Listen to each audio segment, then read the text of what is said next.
ਜੇ ਸਾਨੂੰ ਪਤਾ ਹੁੰਦਾ ਵੀ ਇੱਥੇ ਪਾਣੀ ਨਹੀਂ ਆਉਣਾ 3 ਸਾਲਾਂ ਨੂੰ ਅਸੀਂ ਮਿਲੀਅਨਸ ਆਫ ਡਾਲਰ ਕਿਉਂ ਇਨਵੈਸਟ ਕਰਦੇ। ਸੱਚੀ ਗੱਲ ਮੈਂ ਕਿਹਾ ਇਹ ਤਾਂ ਬੜਾ ਹੀ ਬੇਸਿਕ ਕੁਐਸਚਨ ਜੈਨੂਇਨ ਕੁਐਸਚਨ ਹੈ ਵੀ ਤੁਸੀਂ ਕਿਉਂ ਨਹੀਂ ਦੱਸਿਆ ਸਾਨੂੰ।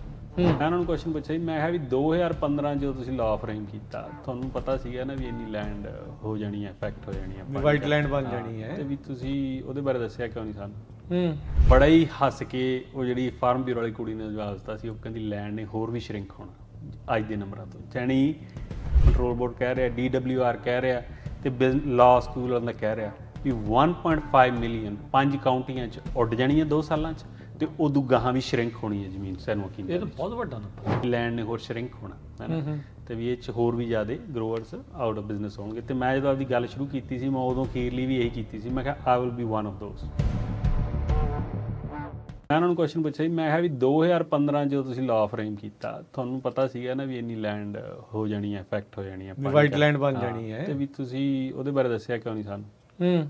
ਠੀਕ ਹੈ ਜੀ, ਵੀ ਅਸੀਂ ਇਨਵੈਸਟਮੈਂਟ ਕਰਦੇ ਰਹੇ। ਮੈਂ ਕਿਹਾ ਵੀ ਇਹਦੀ ਮੈਂ ਤੁਸੀਂ ਇਹ ਨਾ ਕਹੋ ਵੀ ਅਸੀਂ ਤਾਂ ਦੱਸਿਆ। ਮੈਂ ਕਿਹਾ ਵੀ ਤੁਹਾਨੂੰ ਵੀ ਪਤਾ ਸੈਨ ਜੋਆਕਿਨ ਵੈਲੀ 'ਚ 2017, 18, 19 'ਚ ਸਭ ਤੋਂ ਜ਼ਿਆਦਾ ਆਲਮੰਡ ਦੀ ਪਲਾਂਟੇਸ਼ਨ ਹੋਈ ਕਿੱਥੇ ਆ, ਜਿੱਥੇ ਪਾਣੀ ਹੈ ਨਹੀਂ ਸੀ, ਵਾਈਟ ਲੈਂਡਸ।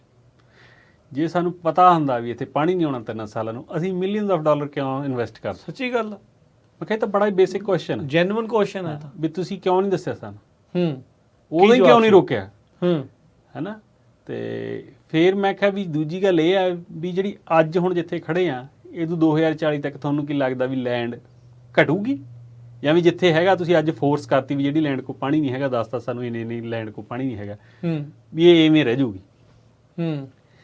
ਤਾਂ ਬੜਾ ਹੀ ਹੱਸ ਕੇ ਉਹ ਜਿਹੜੀ ਫਾਰਮ ਬਿਊਰੋ ਵਾਲੀ ਕੁੜੀ ਨੇ ਜਵਾਬ ਦਿੱਤਾ ਸੀ, ਉਹ ਕਹਿੰਦੀ ਲੈਂਡ ਨੇ ਹੋਰ ਵੀ ਸ਼ਰਿੰਕ ਹੋਣਾ ਅੱਜ ਦੇ ਨੰਬਰਾਂ ਤੋਂ। ਜਾਣੀ ਫਾਰਮ ਬਿਊਰੋ ਕਹਿ ਰਿਹਾ, ਪਾਲਿਸੀ ਐਡਵੋਕੇਟਸ ਕਹਿ ਰਹੇ ਆ, state water resource control board ਕਹਿ ਰਿਹਾ, DWR ਕਹਿ ਰਿਹਾ ਤੇ ਲਾਅ ਸਕੂਲ ਵਾਲਾ ਕਹਿ ਰਿਹਾ ਵੀ 1.5 ਮਿਲੀਅਨ 5 ਕਾਉਂਟੀਆਂ 'ਚ ਉੱਡ ਜਾਣੀ ਹੈ 2 ਸਾਲਾਂ 'ਚ, ਤੇ ਉਦੋਂ ਗਾਹਾਂ ਵੀ ਸ਼ਰਿੰਕ ਹੋਣੀ ਹੈ ਜ਼ਮੀਨ ਸੈਨ ਜੋਆਕਿਨ। ਇਹ ਤਾਂ ਬਹੁਤ ਵੱਡਾ ਨੰਬਰ। ਆਪਾਂ ਤਾਂ ਜਦੋਂ ਆਪਾਂ ਪ੍ਰੋਗਰਾਮ ਕਰਦੇ ਸੀ ਉਦੋਂ ਤਾਂ ਸੋਚਦੇ ਸੀ ਕਦੋਂ ਨਹੀਂ 5 ਲੱਖ ਜਾਂ 1 ਮਿਲੀਅਨ ਏਕੜ। ਇਹ ਕੁਐਸਚਨ ਵੀ ਮੈਂ ਪੁੱਛਿਆ ਸੀ, ਮੈਂ ਡਾਇਰੈਕਟਲੀ ਉੱਥੇ ਨਹੀਂ ਪੁੱਛਿਆ। ਇੱਕ ਬੰਦੇ ਨੇ ਬੁੱਕ ਲਿਖੀ ਹੈਗਾ ਤਾਂ ਉਹ ਮੈਨੂੰ ਲੱਗਦਾ ਜਿੰਨਾ ਕੁ ਮੈਨੂੰ ਲੱਗਿਆ ਫਾਰਮਰਸ ਦੇ ਹੀ ਵਾਸ ਨਾਟ ਇਨ ਫੇਵਰ ਦੈਟ ਮਚ ਹੈ ਨਾ, ਜਾਂ ਉਹ ਬੈਲੈਂਸ ਸਸਟੇਨੇਬਿਲਿਟੀ ਦੇ ਬਹੁਤ ਜ਼ਿਆਦਾ ਅਗਰੈਸਿਵਲੀ ਫੇਵਰ ਸੀ। ਉਹਨੇ ਬੁੱਕ ਲਿਖੀ ਆ ਮਾਰਕ ਨੇ ਦਾ ਡ੍ਰੀਮਡ ਲੈਂਡ, ਠੀਕ ਹੈ ਜੀ। ਤੇ ਉਹਨੂੰ ਮੈਂ ਇਹ ਕੁਐਸਚਨ ਪੁੱਛਿਆ ਸੀਗਾ ਬਈ ਇਹ ਤਾਂ 5 ਲੱਖ ਏਕੜ PPAIC ਵਾਲੇ ਕਹਿੰਦੇ ਸੀ। ਉਹ ਕਹਿੰਦਾ ਵੀ 5 ਲੱਖ ਏਕੜ ਕਿਵੇਂ ਹੋ ਸਕਦੀ ਹੈ। ਮੈਂ ਉਹ ਤੋਂ ਬੁੱਕ ਲਈ ਵੀ ਸੀ, ਉਹਨੇ ਮੈਨੂੰ ਸਾਈਨ ਕਰਕੇ ਦਿੱਤੀ ਆਪਦੀ ਬੁੱਕ। ਕਹਿੰਦਾ 3.5 ਲੱਖ ਏਕੜ ਤਾਂ ਕਰਨ ਕਾਉਂਟੀ ਜੀ ਨਿਕਲ ਜਾਣੀ ਹੈ ਉਹ ਤੁਹਾਡੀ। ਮੈਂ ਕਿਹਾ ਉਹ ਤਾਂ ਆਈ ਐਗਰੀ, ਮੈਂ ਤਾਂ ਮੇਰੇ ਨੰਬਰ ਵੀ ਮੈਂ ਕਿਹਾ ਹੁਣੇ ਹੀ ਮੈਂ ਅਪਡੇਟ ਕਰਕੇ ਹਟਿਆ ਆਪਦੇ ਗਰੋਅਰਸ ਨੂੰ ਵੀ 1.3 ਚੋਂ 3.5 ਮਿਲੀਅਨ ਲੱਖ ਏਕੜ ਕੋਲੇ ਪਾਣੀ ਨਹੀਂ ਹੈਗਾ ਉੱਥੇ। ਕਹਿੰਦਾ ਫਿਰ 5 ਲੱਖ ਏਕੜ ਕਿਵੇਂ ਹੋ ਸਕਦੀ ਹੈ, 3.5 ਲੱਖ ਤਾਂ ਉੱਥੋਂ ਹੀ ਉੱਡਣੀ ਹੈ। ਕਹਿੰਦਾ will reach 1.5 million in next 2 years. 2 ਸਾਲਾਂ 'ਚ ਪਾਣੀ ਬਸ ਬੰਦ ਕੱਟ ਤੱਕ ਆਲਰੇਡੀ ਕੱਟ ਹੋ ਹੀ ਗਿਆ। ਜਿਹੜੇ ਮਤਲਬ ਪ੍ਰੋਬੇਸ਼ਨ 'ਚ ਆਪਾਂ ਜਾ ਰਹੇ ਹਾਂ ਜਿਹੜੀਆਂ ਵੱਖ-ਵੱਖ ਥਾਵਾਂ ਦੇ ਉਦੋਂ ਪਾਣੀ ਖਤਮ ਆ। ਪਾਣੀ ਨਹੀਂ ਦੇਖੋ ਕੱਟ ਕਰਦੇ, ਉਹ ਫੀਸਸ ਐਂਡ ਪੈਨਲਟੀਜ਼ ਲਾਉਂਦੇ। ਮਤਲਬ ਉਹ ਤਰੀਕਾ ਹੀ ਆ, ਕੰਨ ਇੱਧਰੋਂ ਨਹੀਂ ਉੱਤਰੋਂ ਦੀ ਕਰਕੇ ਫੜਾ ਦੇਣਾ। ਫੀਸਸ ਐਂਡ ਪੈਨਲਟੀਜ਼ ਇੰਨੀਆਂ ਲੱਗ ਚੁੱਕੀਆਂ ਨੇ ਤੇ ਵੀ ਉਹ ਲੈਂਡ ਨੇ ਸਸਟੇਨੇਬਲ ਨਹੀਂ ਰਹਿਣਾ। 2 ਲੱਖ ਏਕੜ ਆ ਕਰਨ ਸਾਰੀ ਕਾਉਂਟੀ 'ਚ ਵਾਈਟ ਲੈਂਡ, ਤੇ ਉਹਨਾਂ ਕੋਲ ਪਾਣੀ ਨਹੀਂ ਹੈਗਾ 3.5 ਲੱਖ ਏਕੜ ਕੋ। ਸੋ 1.5 ਲੱਖ ਤਾਂ ਉਹ ਲੈਂਡ ਨੇ ਖਤਮ ਹੋਣਾ ਜਿਹਦੇ ਕੋਲ ਆਲਰੇਡੀ ਸਰਫੇਸ ਵਾਟਰ ਲੱਗ ਰਿਹਾ। ਇਹ ਹੁਣ ਸ਼ਨਾਖਤ ਹੋ ਸਕਦੀ ਹੈ ਨਾ ਇਹ ਵੀ ਕਿਹਦੀ ਜ਼ਮੀਨ ਜਿਹੜੀ ਹੈ ਜਾਣ ਵਾਲੀ। ਉਹ ਵਾਈਟ ਲੈਂਡ ਤਾਂ ਸ਼ਨਾਖਤੀ ਆ, ਬਸ ਮਾਰਕ ਕਰ ਦੋ ਸਾਰੀ ਵਾਈਟ ਲੈਂਡ ਕੋ ਪਾਣੀ ਨਹੀਂ ਹੈਗਾ ਅਗਲੇ 2 ਸਾਲਾਂ 'ਚ। ਹੁਣ ਆਪਾਂ ਹੁਣ ਤੁਸੀਂ ਕਹਿਣਾ ਵੀ ਡਰਾਉਂਦੇ ਬਹੁਤ ਆ। ਨਹੀਂ ਡਰਾਉਂਦੇ ਨਹੀਂ, ਇਹ ਤਾਂ ਜੀ ਰੀਅਲ ਨੰਬਰ ਨੇ, ਰਿਐਲਿਟੀ ਆ। ਪਰ ਸਾਰਾ ਦਿਨ ਇਹੀ ਗੱਲ ਇਹੀ ਤੁਸੀਂ ਉਹਨਾਂ ਜਿਹੜੀ ਇਹ 7-8 ਘੰਟੇ ਜਿਹੜੀ ਮੀਟਿੰਗ ਚੱਲਦੀ ਹੈ 10 ਘੰਟੇ ਉਹ ਇਹੀ ਨਿਚੋੜ ਆ, ਇਹੀ ਨਿਚੋੜ ਆ ਉਹਦੇ 'ਚ ਵੀ 1.5 ਮਿਲੀਅਨ ਲੈਂਡ ਫੈਲੋ ਹੋਣ ਜਾ ਰਹੀ ਹੈ। ਬਾਰ-ਬਾਰ ਇਹ ਗੱਲ ਕਹੀ ਗਈ ਆ ਅੱਡ ਬੰਦਿਆਂ ਨੂੰ। ਪਹਿਲਾਂ ਇਹ ਨਹੀਂ ਕਹਿੰਦੇ ਹੁੰਦੇ ਸੀ, ਕਦੇ ਵੀ ਨਹੀਂ ਕਹਿੰਦੇ ਹੁੰਦੇ ਸੀ। ਉਹ ਕਹਿੰਦੇ ਹੁੰਦੇ ਸੀ ਤੁਹਾਡੀ GSP ਆ। ਮੈਂ ਬੇਕਰ ਸਟਰੀਟ ਵਾਲੀ ਆ 2 ਹਫ਼ਤੇ ਪਹਿਲਾਂ ਹੀ ਮੀਟਿੰਗ ਹੋਈ ਹੈ ਪ੍ਰੋਬੇਸ਼ਨ ਦੀ, ਤੇ ਉਦੋਂ ਵੀ ਨੈਟਲੀ ਨੂੰ ਮੈਂ ਹੀ ਸਿੱਧਾ ਡਾਇਰੈਕਟਲੀ ਕੁਐਸਚਨ ਪੁੱਛਿਆ ਸੀਗਾ ਮੈਂ ਇੰਨੀ ਲੈਂਡ ਕੋ ਪਾਣੀ ਨਹੀਂ ਹੋਣਾ ਉਹ ਕਿੱਥੇ ਜਾਣ। ਉਹ ਕਹਿੰਦੀ no you should work with your GSA। ਇਹੋ ਜਿਹੇ ਗੋਲ ਮੋਲ ਆਨਸਰ ਦਿੰਦੇ ਹੁੰਦੇ ਸੀ, ਬਟ ਉੱਧਰਲੀ ਉਹ ਓਪਨਲੀ ਕਹਿ ਰਹੇ ਆ। ਉਹ ਤਾਂ ਸਗੋਂ ਇਹੋ ਜਿਹੀਆਂ ਗੱਲਾਂ ਉੱਦਣ ਹੋਈਆਂ ਉੱਥੇ। ਉਹ ਕਹਿੰਦੇ ਵੀ state water resource control board we need to provide more teeth to state water resource control board to implement it like more aggressively। ਵੀ ਇਹ ਤਾਂ ਕਰ ਨਹੀਂ ਰਹੇ ਉਹਨੇ aggressively। ਮਤਲਬ ਢਿੱਲੇ ਹੈ ਅਜੇ। ਦੇਖ ਲਓ ਉਹਨਾਂ ਨੇ ਦੰਦ ਤਿੱਖੇ ਕਰਕੇ ਸਾਡੀ ਦੰਦੀਆਂ ਵੱਢਣੀਆਂ। ਮੈਂ ਤਾਂ ਇਹ ਉੱਥੇ ਸੋਚੀ ਜਾਂਦਾ ਸੀ ਬੈਠਾ। ਹੁਣ ਮੈਨੂੰ ਰਾਜ ਕਰਨ ਉੱਥੇ ਉਹਨਾਂ ਨੂੰ ਬੋਲਣ ਨੂੰ ਚਲੋ 2 ਵਾਰ ਮੌਕਾ ਦਿੱਤਾ, ਪਰ 200 ਬੰਦੇ 'ਚ 2 ਵਾਰੀ ਮਿਲ ਗਏ, ਇਹ ਵੀ ਬਹੁਤ ਵੱਡੀ ਅਚੀਵਮੈਂਟ ਆ ਹੈ ਨਾ ਸਾਰੇ ਦਿਨ 'ਚ। ਪਰ ਜੇ ਉੱਥੇ ਸਾਡੇ 50 ਬੰਦੇ ਹੁੰਦੇ ਤਾਂ ਸ਼ਾਇਦ ਵੱਖਰਾ ਹੁੰਦਾ। ਅਸੀਂ ਘੱਟੋ ਘੱਟ 25 ਕਮੈਂਟ ਕਰਦੇ ਉੱਥੇ। ਇਹ ਤਾਂ ਵੈਸੇ ਅਰਸ਼ਦ ਜਿੱਦਾਂ ਹੁਣ ਤੁਸੀਂ ਗੱਲ ਆਖੀ ਨਾ, ਗਰੁੱਪ ਮੈਂਟੈਲਿਟੀ ਦਾ ਵੀ ਨਜ਼ਰ ਆਉਂਦਾ। ਉੱਥੇ ਸਾਰੇ ਜਾਣੇ ਉਹ ਇੱਕ ਤਰਫਾ ਸੀਗੇ, ਸੋ ਅਗਲੇ ਟੌਰ ਨਾ ਕਹਿੰਦੀ ਸੀ ਗੱਲ। ਪਰ ਮੈਨੂੰ ਇਹ ਆ ਵੀ ਜਦੋਂ ਮੇਰੇ ਪਹਿਲੇ ਕਮੈਂਟ ਤੋਂ ਬਾਅਦ ਜੀ, ਉਹ ਮਾਰਨਿੰਗ 'ਚ ਹੀ ਹੋ ਗਿਆ ਸੀ 9:30 ਵਜੇ, ਹਾਂ, ਉਦੋਂ ਬਾਅਦ ਲੰਚ ਟਾਈਮ ਤੇ ਘੱਟੋ ਘੱਟ 10-8 ਜਣੇ ਬੰਦੇ ਆਏ ਤੇ ਮੈਨੂੰ ਕਹਿ ਗਏ thank you very much for bringing it up. ਕਿਉਂਕਿ ਤੁਸੀਂ ਵੀ ਕਰ ਲੈਂਦੇ। ਪਰ ਉਹ ਐਂ ਵੀ ਉਹ ਲਾਇਰ ਨੇ ਜਿਹੜੇ ਸਕੂਲ ਵਾਲੇ ਜਵਾਕ ਪੜ੍ਹਦੇ ਆ, ਜਾਂ ਸਕੂਲ ਦੇ ਜਿਵੇਂ ਇੱਕ ਤਾਂ ਮੋਡਰੇਟਰ ਹੀ ਸੀਗਾ ਦੂਜੇ ਗਰੁੱਪ 'ਚ ਬੈਠਾ, ਹਾਂ, ਤੇ ਉਹਨੇ ਮੈਨੂੰ ਸਪੈਸ਼ਲ ਦਾ ਕਾਰਡ ਵੀ ਦਿੱਤਾ, ਕਹਿੰਦਾ ਅਸੀਂ ਲੀਗਲ ਅਸਿਸਟੈਂਸ ਫ੍ਰੀ ਪ੍ਰੋਵਾਈਡ ਕਰਦੇ ਹਾਂ ਸਮਾਲ ਸਕੇਲ ਗਰੋਅਰਸ ਨੂੰ, ਤੇਰੇ ਕੋਈ ਵੀ ਮੈਂਬਰ ਹੋਵੇ ਕਹਿੰਦਾ ਰੀਚ ਆਊਟ ਟੂ ਮੀ, ਕਹਿੰਦਾ ਵੀ ਆਰ ਕਹਿੰਦਾ ਵਿਦ ਯੂ ਗਾਇਜ਼, ਕਹਿੰਦਾ ਆਈ ਨੋ, ਕਹਿੰਦਾ it cannot be complete without the growers feedback.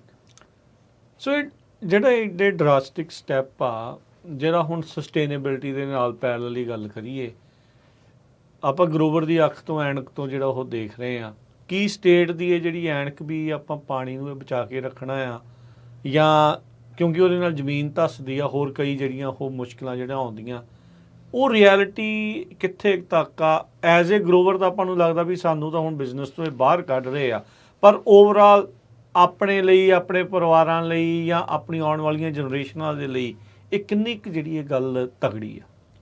ਨਹੀਂ ਦੇਖੋ, ਤਾਂ ਹੀ ਆਪਾਂ ਜਿਹੜੀ ਪਹਿਲਾਂ ਗੱਲ ਕਰ ਰਹੇ ਸੀ ਨਾ ਵੀ ਲਾਅ ਦੇ ਵਿੱਚ ਕੋਈ ਪ੍ਰੋਬਲਮ ਨਹੀਂ ਮੈਨੂੰ ਲੱਗਦੀ ਜੀ। ਲਾਅ ਲੌਂਗ ਟਰਮ ਸਸਟੇਨੇਬਿਲਿਟੀ ਲਈ ਵਧੀਆ ਹੀ ਹੈ, ਠੀਕ ਹੈ ਜੀ। ਕੁਐਸਚਨ ਤਾਂ ਮੈਂ ਉਦੋਂ ਵੀ ਇਹੀ ਰੇਜ਼ ਕੀਤਾ ਸੀ, ਮੈਂ ਕਿਹਾ ਵੀ ਮੈਂ ਜਦੋਂ ਮੈਨੂੰ ਫਾਈਨਲ ਕਮੈਂਟਸ ਸੀ, ਮੈਂ ਕਿਹਾ ਵੀ ਮੈਂ I am in favour of sigma. ਮੈਂ ਕਿਹਾ most of the growers are in favour of sigma. This question is not about the law. ਤੇ my question is like all the undesirable results happening with this implementation, do you have a plan for those undesirable results? ਉਹਨੇ ਆਪ ਉਹ ਕੀ, ਮੈਂ ਵੀ ਕਿੰਨੇ undesirable results ਆ, ਕਹਿੰਦੀ 6। ਮੈਂ ਕਿਹਾ ਉਹਨਾਂ 6ਾਂ ਚੋਂ ਇੱਕ ਇਹ ਆ। ਜਦੋਂ ਮੈਂ ਆਪਦੀ ਸਪੀਚ ਸ਼ੁਰੂ ਕੀਤੀ ਸੀਗੀ, ਉਹਨਾਂ ਨੇ ਉਹ ਕੁਐਸਚਨ ਕਿਸੇ ਨੇ ਕੀਤਾ ਸੀ, ਉਹਨੇ ਕੁੜੀ ਨੇ ਕਿਹਾ ਸੀਗਾ ਵੀ ਲੈਂਡ ਨੇ ਹੋਰ ਸ਼ਰਿੰਕ ਹੋਣਾ ਹੈ ਨਾ, ਤੇ ਵੀ ਇਹ 'ਚ ਹੋਰ ਵੀ ਜ਼ਿਆਦਾ ਗਰੋਅਰਸ ਆਊਟ ਆਫ ਬਿਜ਼ਨਸ ਹੋਣਗੇ। ਤੇ ਮੈਂ ਜਦੋਂ ਆਪਦੀ ਗੱਲ ਸ਼ੁਰੂ ਕੀਤੀ ਸੀ, ਮੈਂ ਉਦੋਂ ਅਖੀਰਲੀ ਵੀ ਇਹੀ ਕੀਤੀ ਸੀ, ਮੈਂ ਕਿਹਾ I will be one of those who gonna get wiped out in next 2 years. White land ਜਦੋਂ ਤੁਸੀਂ ਉਹ ਤਾਂ ਪ੍ਰੋਬੇਸ਼ਨ I don't represent, ਮੈਂ ਇਕੱਲੇ ਆਪਦੇ ਆਪ ਨੂੰ ਰਿਪਰੈਜ਼ੈਂਟ ਨਹੀਂ ਨਾ ਕਰਦਾ, ਮੈਂ ਸਾਰੇ ਗਰੋਅਰਸ ਨੂੰ ਰਿਪਰੈਜ਼ੈਂਟ ਕਰਦੇ ਹਾਂ ਅਸੀਂ ਆਪਦੇ ਨੂੰ, ਤੇ ਵੀ ਅਸੀਂ ਉੱਥੇ ਹੋਣਾ ਨਹੀਂ ਆ। ਪਰ ਮੈਂ ਇਹ ਵੀ ਕਿਹਾ, ਮੈਂ ਕਿਹਾ ਤੁਸੀਂ ਇੰਨਾ ਜਿਹੜਾ ਇਕਦਾਮ ਝਾਮ ਕੀਤਾ ਹੋਇਆ ਅੱਜ, ਇਹ ਤਾਂ ਲੋੜ ਹੀ ਨਹੀਂ ਕਰਨ ਦੀ। ਮੈਂ 2 ਸਾਲਾਂ 'ਚ ਅਸੀਂ ਮਾਰ ਜਾਣਾ ਤੇ ਆਪੇ ਆਪ ਸਾਰਾ ਕੁਝ। ਅੱਛਾ, ਵਿੱਚ ਜੇ ਆਪਾਂ ਆਫ ਦਾ ਰੈਕੋਰਡ ਜਦੋਂ ਤੁਸੀਂ ਗੱਲ ਕਰ ਰਹੇ ਸੀਗੇ, ਫਾਰਮ ਬਿਊਰੋ ਦੇ ਨਾਲ ਵੀ ਤੁਹਾਡੀ ਨਾਰਾਜ਼ਗੀ ਰਹੀ ਆ, ਬਾਕੀ ਹੋਰ ਵੀ ਨਾਲ, ਜਦੋਂ ਕਹਿੰਦੇ ਵੀ ਹੱਸ ਕੇ ਉਹਨਾਂ ਨੇ ਇਹ ਵੀ ਕਿਹਾ ਬੈਂਕਰਪਸੀਆਂ ਪਹਿਲਾਂ ਵੀ ਹੁੰਦੀਆਂ ਸੀ, ਫਿਰ ਹੋ ਜਾਣਗੀਆਂ। ਦੇਖੋ, ਇਹ state water resource control board ਦੀ ਲਾਇਰ ਨੇ ਜਦੋਂ ਮੇਰੀ, ਮੈਂ ਦੁਬਾਰਾ ਵੀ ਕੁਐਸਚਨ ਕਰਨ ਦੀ ਫੋਲੋ ਅਪ ਕੋਸ਼ਿਸ਼ ਕੀਤੀ, ਫਿਰ ਉਹਨਾਂ ਨੇ ਮੈਨੂੰ ਸ਼ਟ ਕਰਤਾ, ਹੈ ਨਾ, ਕਹਿੰਦੇ ਵੀ ਨਹੀਂ everybody have to speak up. ਤੇ ਉਹ ਮੈਨੂੰ ਕਹਿੰਦੀ ਵੀ ਮੇਰੇ ਕੋਲ, ਕਹਿੰਦੀ ਜਦੋਂ ਅਸੀਂ ਫਰੇਮ ਕਰ ਰਹੇ ਸੀਗੇ ਸਿਗਮਾ ਅਰਾਊਂਡ ਦੈਟ ਟਾਈਮ, ਉਹ ਲਾਅ ਮੇਕਰ ਸੀ, ਉਹਨੇ ਲਾਅ ਲਿਖਿਆ ਹੈ, ਸ਼ੀ ਵਾਸ ਪਾਰਟ ਆਫ ਦੈਟ। ਤੇ ਹੁਣ ਕਿਹੜੇ ਲਾਅ ਮੇਕਰ ਸੀ? ਜਿਨ੍ਹਾਂ ਨੇ ਸਿਗਮਾ ਬਣਾਇਆ, ਠੀਕ ਹੈ। ਤੇ ਹੁਣ ਉਹ state water resource control board ਦੀ ਲੀਗਲ ਟੀਮ 'ਚ ਓਕੇ। ਉਹ ਕਹਿੰਦੀ ਵੀ ਉਦੋਂ ਮੇਰੇ ਕੋਲ ਇੱਕ ਛੋਟੇ ਗਰੋਅਰ ਦਾ ਫੋਨ ਆਇਆ ਸੀ ਵੀ ਮੇਰੇ ਨਾਲ ਕੋਈ ਬਹੁਤ ਵੱਡਾ ਗਰੋਅਰ ਆ, ਉਹਨੇ ਮੇਰੇ ਜਮਾਂ ਕੋਲੇ ਆ ਕੇ ਬਹੁਤ ਵੱਡਾ ਬੋਰ ਕਰ ਲਿਆ ਤੇ ਮੇਰਾ ਵੈਲ ਡਰਾਈ ਹੋ ਗਿਆ। ਹਾਂ, ਠੀਕ ਹੈ। ਕਹਿੰਦੀ we work to help those guys, ਹੈ ਨਾ। ਤੇ ਵੀ ਪਹਿਲਾਂ ਵੀ ਗਰੋਅਰ ਤਾਂ ਜਿਹੜੇ ਛੋਟੇ ਸੀ ਉਹਨਾਂ ਦੀਆਂ ਬੈਂਕਰਪਸੀਜ਼ ਹੁੰਦੀਆਂ ਹੀ ਸੀਗੀਆਂ, ਤੇ ਬਾਅਦ 'ਚ ਵੀ ਹੁੰਦੀਆਂ ਹੋਣਗੀਆਂ ਹੀ, ਵੀ ਉਹ ਜਾਣਗੇ ਆਊਟ ਆਫ ਬਿਜ਼ਨਸ। ਤੇ ਮੈਂ ਉਹਨੂੰ ਫੋਲੋਅਪ ਕੁਐਸਚਨ ਨਹੀਂ ਕਰਨ ਉਹਨਾਂ ਨੇ ਮੈਨੂੰ ਦਿੱਤਾ ਵੀ ਤੂੰ ਉਹ ਗਰੋਅਰ ਨੂੰ ਹੁਣ ਕਾਲ ਕੀਤੀ ਆ ਵੀ ਹੁਣ ਉਹ ਸਿਗਮਾ ਤੋਂ ਖੁਸ਼ ਆ? ਹੋ ਸਕਦਾ ਉਹਦੇ ਕੋਲ ਵਾਈਟ ਲੈਂਡ ਹੀ ਹੋਵੇ, ਅੱਗੇ ਤੋਂ ਮਾੜਾ ਮੋਟਾ ਪਾਣੀ ਕੱਢਦਾ ਹੀ, ਹੁਣ ਤਾਂ ਜਮਾਂ ਹੀ ਖਤਮ ਹੋ ਗਿਆ ਹੋਊਗਾ। ਸੋ ਨਾਲੇ ਇਹ ਕੀ ਕਿਹੋ ਜਿਹਾ ਲੌਜਿਕ ਹੋਇਆ ਵੀ ਤੁਸੀਂ ਕਿਹਾ ਵੀ ਹਾਂ ਉਦੋਂ ਵੀ ਤਾਂ ਐਂ ਹੁੰਦਾ ਸੀਗਾ ਵੀ ਹੁਣ ਹੋਊਗਾ, ਅੱਗੇ ਵੀ ਹੋਊਗਾ। That's not the problem. ਮੇਰਾ ਕੁਐਸਚਨ ਤਾਂ ਮੈਂ ਕਿਹਾ ਤੇ ਹੈ ਹੀ ਨਹੀਂ। ਮੈਂ ਤਾਂ ਤੁਹਾਨੂੰ ਕੁਐਸਚਨ ਪੁੱਛਿਆ ਵੀ ਇੱਕ ਅਨਡਿਜ਼ਾਇਰੇਬਲ ਰਿਜ਼ਲਟ ਇਹਦਾ ਇਹ ਆ ਵੀ ਲੈਂਡ ਸ਼ਰਿੰਕ ਹੋਣੀ ਆ, ਉਹਦੇ ਨਾਲ ਇੰਨੀ ਲੈਂਡ ਨੇ ਖਾਲੀ ਰਹਿ ਜਾਣਾ, ਤੇ ਉਹ grower the millions of dollar ਤੇ ਇਨਵੈਸਟ ਆ, ਵੀ ਉਹਦੇ ਲਈ ਕੀ ਪਲਾਨ ਆ ਤੁਹਾਡਾ? That's what I am asking. ਇੱਕ ਪਹਿਲੀ ਤਾਂ ਇਹ ਚੀਜ਼ ਵੀ ਉਦੋਂ ਦੱਸਿਆ ਨਹੀਂ ਵੀ ਇੱਥੇ ਆ ਪ੍ਰੋਬਲਮ ਆਉਣ ਵਾਲੀ ਆ, ਲੋਕਾਂ ਨੇ ਧੜਾ ਧੜ ਇਨਵੈਸਟਮੈਂਟ ਕਰਤੀ ਆ, ਉਹ ਹੁਣ ਹੋ ਗਈ ਆ, ਤੇ ਹੁਣ ਉਹ ਕਹਿੰਦੇ ਵੀ ਉਹ ਠੱਪ ਕਰ ਦਿਓ, ਤੇ ਉਹਨਾਂ ਨੂੰ ਕੋਈ ਰਾਹ ਨਹੀਂ ਦਿਖਾ ਰਹੇ ਵੀ ਕੀ ਮਿਲੂਗਾ। ਉਹ ਆਈ ਥਿੰਕ ਜਿਹੜੇ ਸਟੀਵ ਸੀਗੇ ਉਦੋਂ ਆਏ ਸੀਗੇ, ਕਹਿੰਦੇ ਵੀ ਕੁਝ ਕੁ ਪ੍ਰੋਗਰਾਮ ਚੱਲਦੇ, ਪਰ ਉਹਦੇ ਨਾਲ ਤਾਂ ਗੁਜ਼ਾਰਾ ਵੀ ਨਹੀਂ। ਉਹ ਤਾਂ ਮੈਂ ਡਿਪਾਰਟਮੈਂਟ ਆਫ ਜਸਟਿਸ ਜਿਹੜੀ ਕੁੜੀ ਸੀਗੀ, ਮੈਂ ਉਹਨੇ ਡਿਟੇਲ 'ਚ ਗੱਲ ਕੀਤੀ, ਉਹ ਕਹਿੰਦੀ ਮੈਨੂੰ ਦੱਸ, ਮੈਂ ਸਮਝਣਾ ਚਾਹੁੰਦੀ ਹਾਂ ਵਾਟ ਇਜ਼ ਦਿਟ। ਤੇ ਫਿਰ ਮੈਂ ਅੱਧਾ ਘੰਟਾ ਲੰਚ 'ਚ ਅਸੀਂ ਬੈਠੇ ਰਹੇ ਹਾਂ ਬਾਹਰ ਤਕਰੀਬਨ, ਤੇ ਮੈਂ ਉਹਨੂੰ ਚੰਗੀ ਤਰ੍ਹਾਂ ਡਿਟੇਲ ਸਮਝਾਇਆ ਵੀ ਕੀ ਪ੍ਰੋਬਲਮ ਨੇ ਕਿਤੇ ਕਿਤੇ। ਮੈਂ ਕਿਹਾ ਲਾਅ ਦੀ ਸਾਨੂੰ ਕੋਈ ਪ੍ਰੋਬਲਮ ਹੀ ਨਹੀਂ ਹੈਗੀ। ਕਹਿੰਦੀ ਓਕੇ, ਕਹਿੰਦੀ ਨਾਓ ਆਈ ਅੰਡਰਸਟੈਂਡ ਲੇਬਰ ਬੈਟਰ, ਕਹਿੰਦੀ ਹੈ ਨਾ। ਸਭ ਲੋਕਾਂ ਨੂੰ ਜਿਹੜੇ ਲਾਇਰ ਉਹਨਾਂ ਨੂੰ ਨਹੀਂ ਪਤਾ ਲੱਗਦਾ, ਸੱਚ ਰਾਜ ਨੂੰ ਪਤਾ ਤਾਂ ਲੱਗੂਗਾ ਜੇ ਅਸੀਂ ਜਾ ਕੇ ਤੇ ਬੋਲਾਂਗੇ ਤਾਂ ਦੱਸਾਂਗੇ। ਜਿਹੜੇ ਬੋਲਦੇ ਉਹਨਾਂ ਦੀ ਸੁਣੀ ਜਾਂਦੀ ਹੈ। ਜਿਹੜੇ ਯੈਸ ਮੈਨ ਆ ਉਹਨਾਂ ਦੀ ਤਾਂ ਫਿਰ ਸੁਣਨੀ ਨਹੀਂ ਜੇ ਜੀਐਸਸੀ ਕਹਿ ਲਓ, ਜੇ ਨਹੀਂ ਉੱਥੇ ਉੱਥੇ ਚਲੋ ਇਕੱਠੇ ਯੈਸ ਮੈਨ ਕੀਤੇ ਉਹਨਾਂ ਨੇ 50 ਬੰਦੇ ਜਿਹੜੇ ਉਹਦੇ ਫੇਵਰ ਚ ਨੇ ਸਿਗਮਾ ਦੇ ਜਾਂ ਇੰਪਲੀਮੈਂਟੇਸ਼ਨ ਦੇ, ਉਹਨਾਂ ਨੇ ਤਾਂ ਕਹਿਣਾ ਹੀ ਆ ਵਾਹ ਵਾਹ।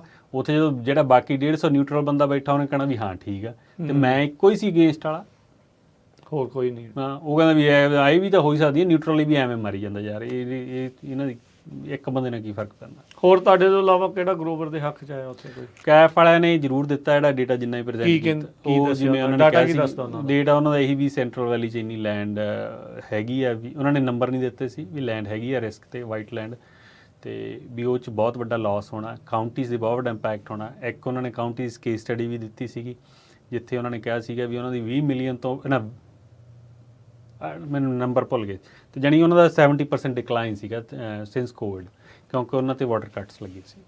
ਤੇ ਉਹ ਕਹਿੰਦੇ ਵੀ ਇਹ ਕਾਊਂਟੀ ਦੀ ਜ਼ਿਆਦਾ ਸਟੋਰੀ ਇੱਧਰਲੇ ਪਾਸੇ ਵਾਲੇ ਦੀ ਸਾਊਥ ਵਾਲਿਆਂ ਦੀ ਇਹੀ ਹੋਣੀ ਆ, ਤੇ ਵੀ ਉਹਦੇ ਲਈ ਕੋਈ ਵੀ ਬੰਦਾ ਗੱਲ ਨਹੀਂ ਕਰ ਰਿਹਾ ਪਲਾਨ ਤੇ। ਉਹ ਉਹਨਾਂ ਨੇ ਜਿੰਨੀ ਕੁ ਗੱਲ ਕੀਤੀ ਆ ਬਸ ਉਹ ਨਹੀਂ ਕੀਤੀ ਆ, ਬੁੜੀ ਨੇ 10 ਕੁ ਮਿੰਟ ਜਿੰਨੀ ਉਹਦੀ ਪ੍ਰੈਜੈਂਟੇਸ਼ਨ ਸੀਗੀ, ਨਹੀਂ ਤਾਂ ਕੋਈ 8 ਘੰਟਿਆਂ 'ਚ ਕੋਈ ਬੋਲਿਆ ਹੀ ਨਹੀਂ। ਸੋ ਉਹ ਓਕੇ ਆ ਜੇ ਲੋਕੀ out of business, out of food, out of ਨਹੀਂ ਉਹ ਓਕੇ ਤਾਂ ਉਹ ਕਹਿੰਦੇ ਨਹੀਂ, ਉਹ ਕਹਿੰਦੇ ਵੀ ਇਹ ਸਾਡਾ ਪਾਰਟ ਨਹੀਂ, ਸਾਡੀ ਜ਼ਿੰਮੇਵਾਰੀ ਨਹੀਂ, ਚੋਪੀ 'ਚ ਹਾਂ ਹੀ ਆ ਵੀ ਸਾਡੀ, ਕਹਿੰਦੇ ਸਾਡੀ ਥੋੜੀ ਹੁਣ ਸੈਲਰੀ ਵਾਲਾ ਬੰਦਾ state water resource control board ਦਾ, ਉਹਦੀ ਜ਼ਿੰਮੇਵਾਰੀ ਹੈ ਇੰਪਲੀਮੈਂਟ ਕਰਾਉਣਾ ਜਾਂ ਫੋਰਸ ਕਰਨਾ ਕਰਾਉਣ ਦਾ। ਉਹ ਕਹਿੰਦਾ ਮੈਂ ਉਹ ਕਰਾ ਰਿਹਾ ਨਹੀਂ ਤਾਂ ਵੇਰ ਹੀ ਹੋਣਾ ਜਿੱਥੇ ਸ਼ਾਇਦ ਉਹਦੀ ਕੋਈ ਹੈ ਨਹੀਂ, ਜਾਂ ਮਤਲਬ ਉਹ ਜੀ ਥਾਂ ਤੇ ਜਿੱਥੇ ਉਹਦਾ ਕੋਈ ਜ਼ਮੀਨ ਨਾ ਕੋਈ ਲਾਗਤ ਹੈਗਾ ਨਹੀਂ, ਜਿਵੇਂ ਮਰਜ਼ੀ ਕਹਿ ਲਓ। ਕਹਿੰਦਾ ਮੇਰੀ ਤਾਂ ਜਿਹੜੀ ਜੌਬ ਆ ਮੈਂ ਉਹ ਕਰੀ ਜਾਂਦਾ, ਹੁਣ ਇਹਦੇ ਜਿਹੜੇ ਸਾਈਡ ਇਫੈਕਟ ਨੇ ਉਹ ਸਾਡੀ ਥੋੜੀ ਜ਼ਿੰਮੇਵਾਰੀ, ਉਹ ਜਿਨ੍ਹਾਂ ਦੀ ਹੈਗੀ ਉਹਨਾਂ ਨੂੰ ਪੁੱਛ ਲਓ।